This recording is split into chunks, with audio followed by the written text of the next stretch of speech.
नमस्कार, life is सुरेखामध्ये सर्वांचं स्वागत आहे। तर आज आपण व्हिडिओमध्ये कोळंबीचा झणझणीत असा मस्त रस्सा करणार आहोत। तर इथे मी पाव किलो अशी कोलंबी स्वच्छ धुवून साफ करून घेतलेली आहे। मोठ्या कोलंब्या आहेत आणि त्याला लागणारं साहित्य मी इथे तुम्हाला दाखवते। इथे मी एक मोठा कांदा बारीक चिरून घेतलेला आहे, एक मोठा टोमॅटो चिरून घेतलेला आहे, कोथिंबीर घेतलेली आहे, कढीपत्ता आहे आणि हे जे आहे हे लसूण, आलं, ओलं खोबरं आहे, नारळ म्हणजे असं तुकडे करून घेतलेले आहेत आणि हिरवी मिरची। ह्याचं मी वाटण तयार करणार आहे जिरं टाकून। तर इथे मी साहित्यामध्ये तुम्हाला तेल घेतलेलं आहे। मला रेसिपीसाठी लागणारे हे सगळे गरम मसाले आणि लाल तिखट वगैरे आणि मीठ आहे। तर आता लागलीच मी मसाला वाटून घेते। हा जो मसाला आहे हिरवा मसाला हा मी मिक्सरच्या भांड्यामध्ये वाटून घेते। तर मिक्सरच्या भांड्यामध्ये मी सगळं जे मला ओलं वाटण करायचं आहे ते साहित्य टाकून घेतलेलं आहे आणि मला चवीनुसार जे जिरं लागणार आहे ते मी त्याच्यामध्ये टाकून घेते।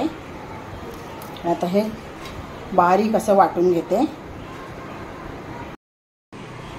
तर मसाला वाटून होईपर्यंत आणि इतर सगळी म्हणजे रेसिपीची तयारी करेपर्यंत आपण याला थोडंसं हळद मीठ लावून ठेवूया। तर मी थोडंसं मीठ टाकून घेतलेलं आहे आणि थोडीशी हळद टाकून घेतलेली आहे आणि त्याच्यानंतर हा थोडासा लिंबू आहे तो मी थोडासा लिंबू पिळून घेणार आहे आणि हे चांगलं असं मिक्स करून घेणार आहे आता। तर बारीक असा मसाला हिरवा वाटून तयार आहे। आता आपण लागलीच फोडणी करायला घेऊया।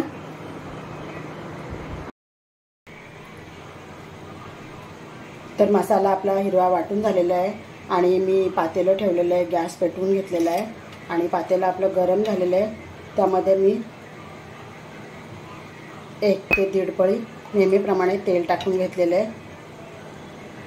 आपण करतोय कोळंबीचा असं सुक्का बट्टा रस्सा। त्यामध्ये टाकून घेते कढीपत्ता,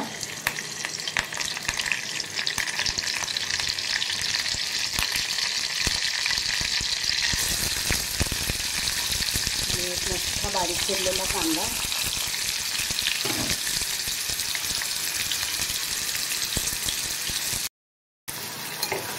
तर कांदा आपल्याला अगदी गुलाबी होईपर्यंत भाजून घ्यायचा आहे। पूर्ण याच्यामध्ये गुलाबी कलर येईपर्यंत, सोनेरी कलर येईपर्यंत भाजणार आहोत आपण। कांद्याचा पूर्ण कलर बदली झालेला आहे यामध्ये। आता आपण त्यामध्ये टाकूया टोमॅटो देखील आपल्याला कांद्यासारखा त्याच्यामध्ये गळेपर्यंत भाजून घ्यायचा आहे। गॅसने अगदी फास्टच ठेवलेला आहे त्यासाठी।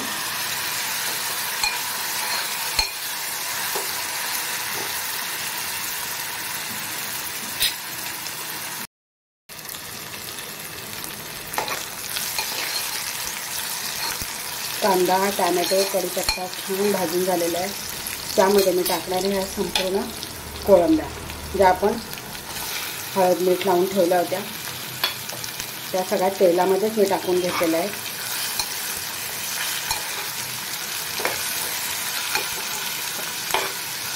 पूर्ण ह्या तेलामध्ये मी भाजून घेणार आहे।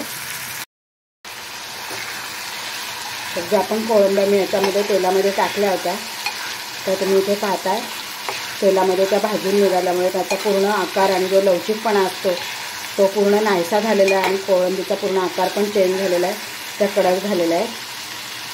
आता त्यामध्ये आपण टाकूया सगळे मसाले चवीनुसार। हळद टाकून घेतली मी, नंतर गरम मसाला टाकून घेतलेला आहे। हे माझे रोजचे घरचेच मसाले आहेत। लाल तिखट चवीनुसारच टाकणार आहे, आम्हाला जेवढं तिखट लागतं तेवढं।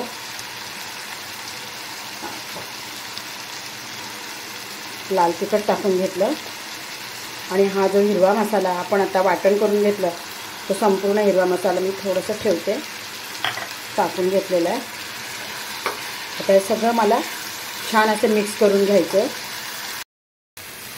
गॅस मी थोडा कमी करूनच घेते कारण का सगळे मसाले वगैरे टाकलेले आहेत आणि आपण कोळंबीला आधी मीठ लावलं होतं म्हणून मी आता याच्यामध्ये थोडंसंच मीठ टाकून घेते। लागलं तर आणखीन टाकणार आहे आणि ते देखील सगळं मिक्स करून घेतो. आता मसाले, कोळंबी सगळी फोडणी एकत्र भाजून छान झालेली आहे. आता आपण याच्यामध्ये जेवढं आपल्याला लागणार आहे तेवढं पाणी टाकून घेऊया.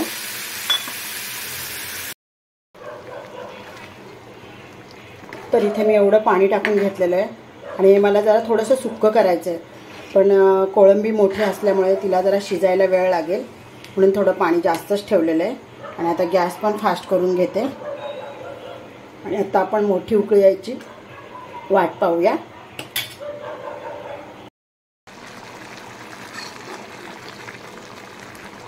कालवणाला अगदी मोठी उकळी आलेली आहे आणि मोठ्या गॅसवरच म्हणजे फास्ट गॅसवरच मला ही भाजी करायची आहे, हे कोळंबीचं कालवण.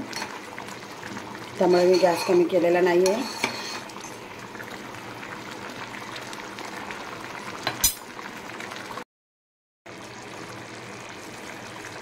मोठी उकळी येऊन गेलेली आहे आणि कोळंबीचा रस्सा आपला तयार झालेला आहे. मस्त अगदी हॉटेलात बनतो तसा रस्सा झालेला आहे.